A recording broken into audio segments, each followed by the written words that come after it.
इस वीडियो में हम सुपर 30 इंच नामक एक फिल्म का सारांश देंगे जो वर्ष 2019 में रिलीज हुई थी। 1996 में आनंद कुमार नाम के एक व्यक्ति ने भारत में एक गणित प्रतियोगिता जीती थी और शिक्षा मंत्री ने कार्यक्रम के दौरान आनंद की प्रशंसा की और आवश्यकता पर जोर दिया। भारतीयों की दुनिया में वैश्विक उपस्थिति हो, इसके लिए मंत्री ने भारत में सामाजिक और आर्थिक विकास के लिए समर्थन का भी वादा किया।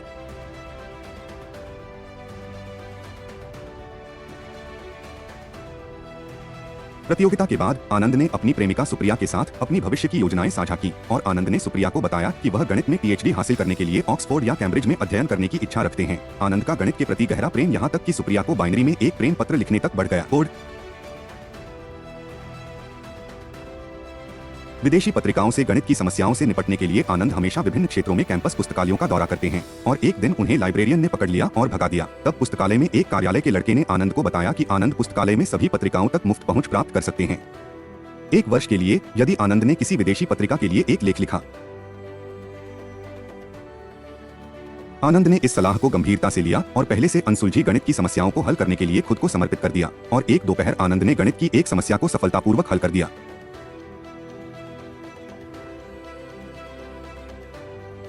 आनंद जल्दी से अपना लेख इंग्लैंड भेजने के लिए डाकघर गए और आनंद के पिता एक डाकिया हैं जिन्होंने हमेशा आनंद का समर्थन किया और यहाँ तक कि जब आनंद के पास अपना लेख इंग्लैंड भेजने के लिए पैसे नहीं थे तो आनंद के पिता ने आनंद के लेख भेजने के लिए कुछ दोस्तों से मदद मांगी और सिर्फ एक डाकिया होने के बावजूद आनंद के पिता ने आनंद को हमेशा बड़े सपने देखना सिखाया।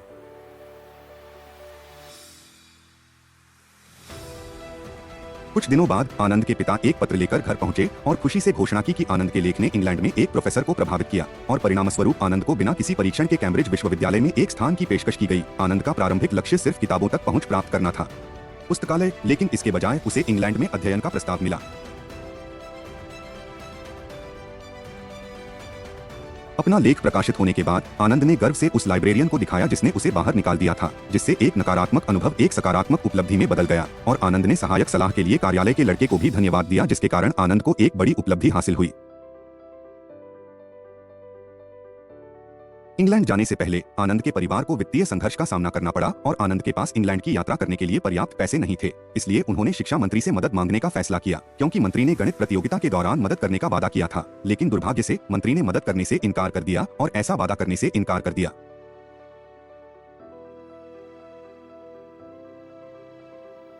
आनंद और उनके पिता बहुत दुखी होकर घर लौट आए, लेकिन आनंद के पिता ने आनंद को प्रोत्साहित किया और आनंद के सपने को पूरा करने के लिए धन की खोज जारी रखने का वादा किया। उन्होंने अपने सभी गहने बेचने की कोशिश की, लेकिन पैसे पर्याप्त नहीं थे। उन्होंने बैंक से पैसे उधार लेने की कोशिश की, लेकिन बैंक ने अस्वीकार कर दिया। उनके अनुरोध पर उन्होंने दोस्तों से भी मदद लेने की कोशिश की, लेकिन कोई भी उनकी मदद नहीं कर सका।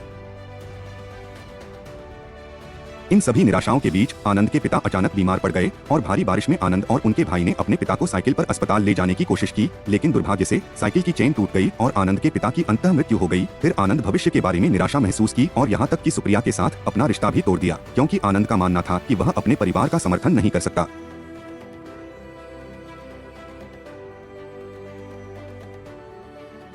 अपने पिता की मृत्यु के बाद आनंद ने जीविकोपार्जन के लिए अपने पिता की साइकिल से केक बेचना शुरू कर दिया और आनंद अपने सपने के बारे में भूल गए और यहाँ तक कि जो खाना वह बेच रहे थे उसे लपेटने के लिए अपनी गणित की किताब की शीट का इस्तेमाल किया क्योंकि आनंद के लिए चिंता का विषय था। मोमेंट अपने परिवार को आर्थिक रूप से समर्थन दे रहा था।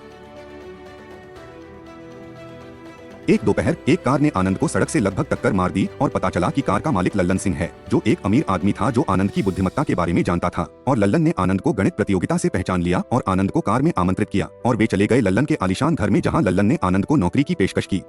तब लल्लन ने आनंद को समझाया कि प्रतिष्ठित भारतीय प्रौद्योगिकी संस्थान IIT में प्रवेश के लिए कोचिंग की बहुत अधिक मांग है। यह संस्थान एक उच्च मांग वाला परिसर है जहां अमीर माता पिता अपने बच्चों को वहां प्रवेश दिलाने के लिए कुछ भी भुगतान करने को तैयार हैं। फिर लल्लन ने कहा आनंद को अपने शिक्षण पाठ्यक्रम व्यवसाय में शामिल होने का प्रस्ताव दिया और यहाँ तक कि आनंद को उत्कृष्टता नामक अपने शिक्षण केंद्र में एक पद की भी पेशकश की।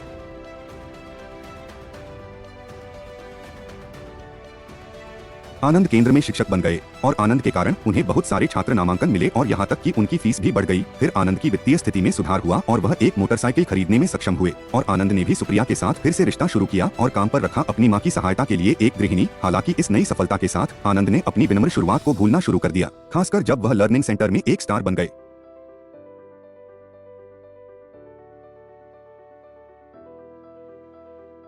एक दिन आनंद की मुलाकात एक छोटे लड़के से हुई जिसने स्कूल छोड़ दिया था, लेकिन लड़के को सीखने का शौक था और वह गणित की समस्या पर काम कर रहा था और इसने आनंद का ध्यान आकर्षित किया और यह पता चला कि लड़के के पिता पेडीकैब ड्राइवर हैं जो आनंद को घर ले जाते हैं और लड़के के पिता ने निराशा व्यक्त की कि केवल अमीर ही शिक्षा के हकदार लगते हैं, जिसका अर्थ है कि केवल अमीरों के बच्चे ही देश में नेता होंगे जबकि गरीब अफसरों के बिना रह जाएंगे।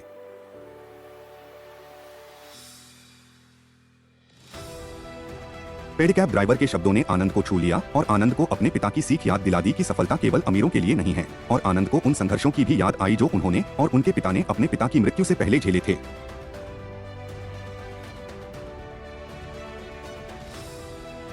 आनंद ने कुछ अलग करने का फैसला किया और उन्होंने वंचित बच्चों को अपने साथ पढ़ने और आईआईटी परिसर की तैयारी के लिए आमंत्रित करने के लिए ब्रोशर छपवाए और आनंद ने भी एक साहसिक कदम उठाया और एक स्कूल स्थापित करने के लिए अपनी महंगी घड़ियां, अपनी मोटरसाइकिल और अपने गहने बेच दिए।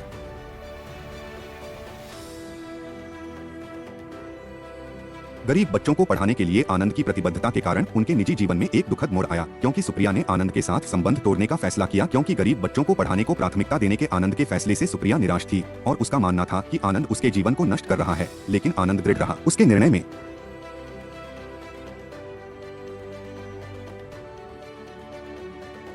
मुफ्त स्कूल के अवसर के बारे में पढ़ने वाले वंचित बच्चों की प्रतिक्रिया जबरदस्त थी क्योंकि बच्चे जुनून और प्रेरणा से प्रेरित थे और उन्होंने आनंद के मुफ्त स्कूल में शामिल होने के लिए लंबी दूरी तय की और आश्चर्य की बात यह है कि मांग इतनी अधिक थी कि आनंद को इसका चयन करना पड़ा। सबसे होनहार 30 बच्चे और उन्होंने न केवल उन्हें पढ़ाया बल्कि उनके लिए भोजन और आश्रय भी प्रदान किया। तब आनंद ने अपने छात्रों को व्यक्तिगत रूप से जानने के लिए समय निकाला, उनकी पृष्ठभूमि, उनके पिछले व्यवसायों और स्कूल तक की उनकी यात्रा के बारे में जाना और आनंद यह भी जानने के लिए उत्सुक थे कि आईआईटी परिसर में जाने के लिए उनकी आकांक्षाएं क्या थीं और उन्होंने वहां क्या हासिल करने की योजना बनाई थी। भविष्य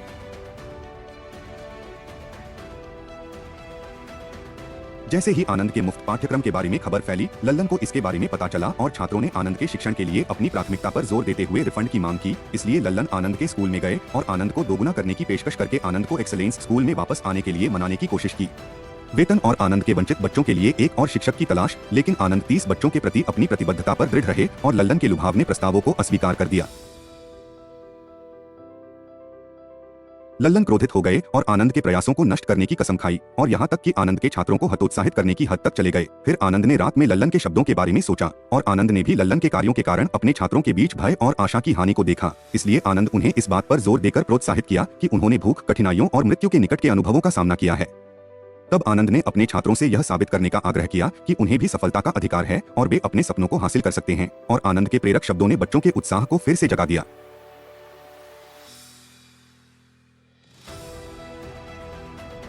2 महीने के बाद लल्लन को उन माता पिता से धमकियों का सामना करना पड़ा जिन्हें उम्मीद थी कि आनंद एक्सेलेंस स्कूल में पढ़ाने के लिए वापस आएगा और लल्लन को चेतावनी दी गई थी कि अगर आनंद वापस नहीं आया तो वे पैसे वापस मांगेंगे। तब लल्लन ने आनंद को स्कूल बंद करने की धमकी देने के लिए एक पुलिसकर्मी को भेजा। उनका निःशुल्क स्कूल क्योंकि इसे शिक्षा बाजार के लिए हानिकारक माना जाता था, लेकिन आनंद ने स्कूल बंद करने से दृढ़ता से इनकार कर दिया क्योंकि वह मुफ्त स्कूल चलाकर कोई कानून नहीं तोड़ रहे थे। आनंद की शिक्षण पद्धति वास्तव में अद्वितीय थी। वैज्ञानिक सिद्धांतों को वास्तविक जीवन की स्थितियों में लागू करने पर ध्यान केंद्रित करते हुए आनंद ने अपने छात्रों को गेंद की गति, ट्रेन की गति और रोजमर्रा की जिंदगी के अनुरूप समीकरणों से संबंधित समस्याओं को हल करने के लिए प्रोत्साहित किया। आनंद का उद्देश्य प्रज्वलित करना था। उनकी कल्पनाशीलता पाठ्य पुस्तकों की सीमाओं से परे सोचने के रचनात्मक तरीके को बढ़ावा देती है।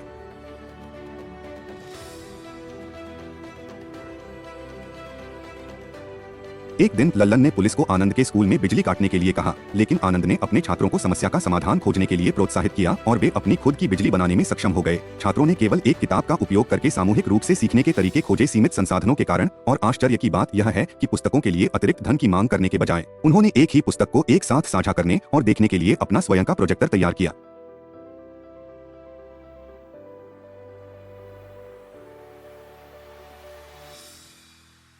उनके सामने अगली चुनौती भूख थी क्योंकि आनंद के पास छात्रों को खिलाने के लिए पैसे नहीं थे और स्कूल की लाभप्रदता में कमी के कारण वे बैंक ऋण लेने में असमर्थ थे। इसलिए आनंद ने अनिच्छा से अपने छात्रों को खिलाने के लिए आर्थिक दान के लिए लल्लन से संपर्क किया। लेकिन एक अप्रत्याशित मोड़ में लल्लन ने इसके बजाय एक प्रतियोगिता का प्रस्ताव रखा कि यदि आनंद के छात्र लल्लन के छात्रों से बेहतर प्रदर्शन कर सकते हैं तो लल्लन आनंद के छात्रों को 3 महीने के लिए मुफ्त भोजन देगा।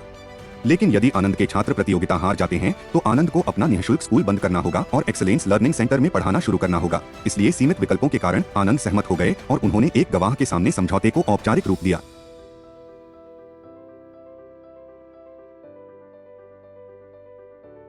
अगले दिन आनंद और सुपर 30 के छात्र परीक्षा के लिए उत्कृष्ट विद्यालय पहुंचे और अगले दिन वे परीक्षा परिणाम की घोषणा के लिए लौट आए, जिसने कई पत्रकारों का ध्यान आकर्षित किया। अप्रत्याशित रूप से सुप्रिया का नया प्रेमी संरक्षक था, जिसने पर्यवेक्षण किया था, परीक्षा दी और उन्होंने सुप्रिया को कार्यक्रम के लिए आमंत्रित किया। तभी आनंद के छोटे भाई प्रणव ने आकर आनंद को बताया कि फुग्गा नाम का उनका एक छात्र लापता है और उनके पैसे भी गायब हैं।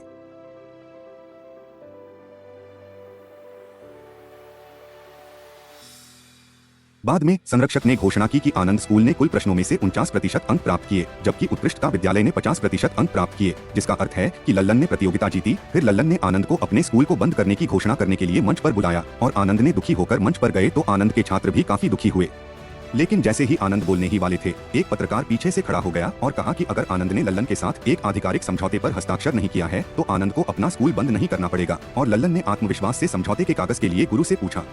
इसे रिपोर्टर को दिखा सकते हैं, लेकिन सौभाग्य से आनंद के लिए मेंटर के बैग से अग्रीमेंट पेपर गायब था और यह पता चला कि सुप्रिया ने अग्रीमेंट पेपर चुरा लिया था, क्योंकि वह आनंद की मदद करने की कोशिश कर रही थी और सुप्रिया ने ही रिपोर्टर को सूचित किया कि कोई अग्रीमेंट पेपर नहीं था। इसलिए आनंद ने घोषणा की कि वह स्कूल बंद नहीं करेगा और आनंद अपने छात्रों के साथ चला गया।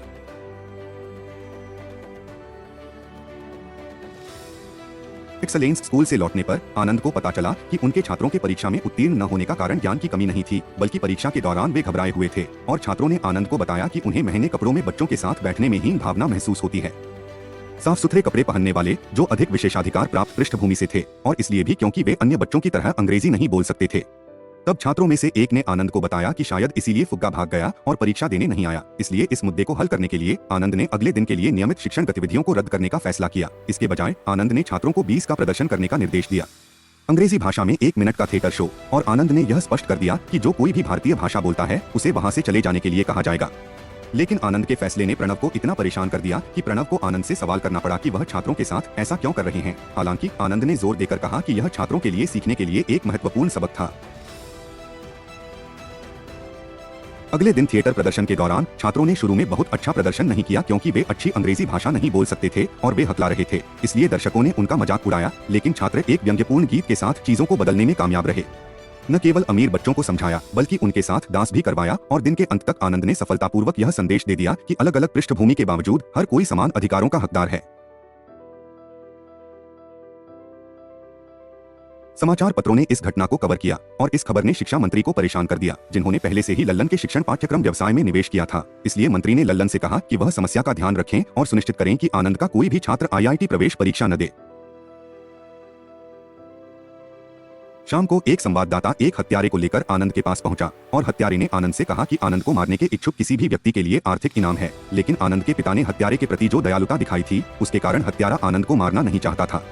हत्यारा जेल में था, इसलिए प्रणव पुलिस से मदद मांगने के लिए पुलिस स्टेशन गया, लेकिन पुलिस ने उनकी मदद करने से इनकार कर दिया।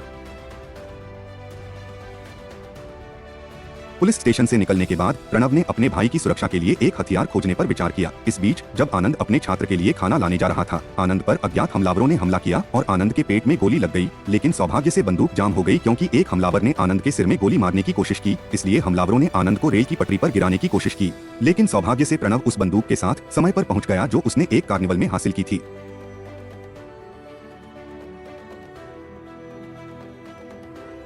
संयोग से फुग्गा नाम का आनंद छात्र जो पहले भाग गया था, उसी स्थान पर एक सुरक्षा गार्ड के रूप में काम कर रहा था, जहां लल्लन और हत्यारे आनंद को मारने के लिए एक और हमले की योजना बना रहे थे और इस बार वे आनंद के सभी छात्रों को भी मारने की योजना बना रहे थे। इसलिए फुग्गा आनंद को सूचित करने के लिए अस्पताल पहुंचा और फुग्गा ने पहले भागने के लिए माफी भी मांगी। फिर प्रणव और आनंद के छात्रों ने अस्पताल सुरक्षित किया और आनंद के छात्रों ने आनंद से प्राप्त ज्ञान का उपयोग करके सशस्त्र हथियारों से लड़ाई की।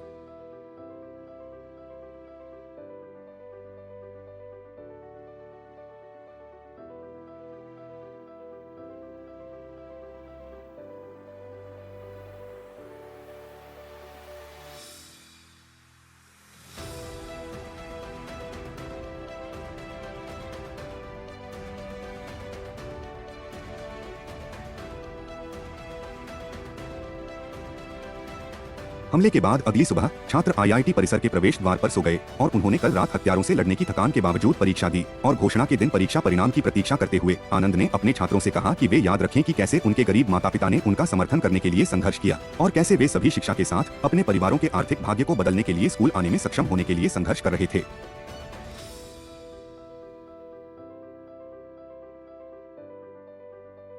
परीक्षा परिणाम अंततः पोस्ट किए गए और सभी प्रतिभागी अपने परिणाम देखने के लिए दौड़ पड़े, जबकि आनंद अपने छात्रों के लिए चिंतित थे, क्योंकि परीक्षा में असफल होने का मतलब था कि छात्र गरीबी में लौट आएंगे। तब प्रणव ने आनंद को सूचित किया कि सभी 30 छात्र परीक्षा में उत्तीर्ण हुए हैं और उन सभी को IIT परिसर में स्वीकार कर लिया गया है।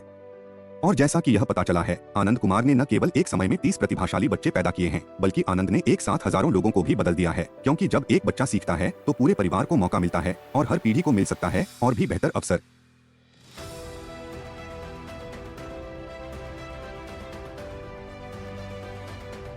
टाइम मैगजीन ने 2010 में सुपर 30 को एशिया का सबसे अच्छा स्कूल और दुनिया के सबसे इनोवेटिव स्कूलों में से एक के रूप में सराहा। यहाँ तक कि उस समय राष्ट्रपति ओबामा के दूत ने भी सुपर 30 को भारत का सबसे अच्छा स्कूल बताया। और अब तक आनंद अभी भी उस इमारत में पढ़ाते हैं जहाँ उन्होंने गरीब बच्चों को शिक्षा दिलाने के लिए पढ़ाना शुरू किया था। और आनंद ने सरकारी सहायता लेने से इनकार कर दिया, क्योंकि उन्हें पढ़ाने की अपनी शैली पसंद है और वह पैसे या विलासिता के लिए नहीं पढ़ा रहे थे। आनंद का मानना है कि भारत में न केवल अमीर लोग स्कूल जा सकते हैं और अपना करियर बना सकते हैं, बल्कि गरीब लोगों को भी शिक्षा के साथ अपना जीवन बेहतर बनाने का अधिकार है, क्योंकि आनंद के अनुसार शिक्षा ही गरीबी से बाहर निकलने का एकमात्र रास्ता है। बहुत बहुत धन्यवाद देखने के लिए और सदस्यता लेना न भूलें। शांति।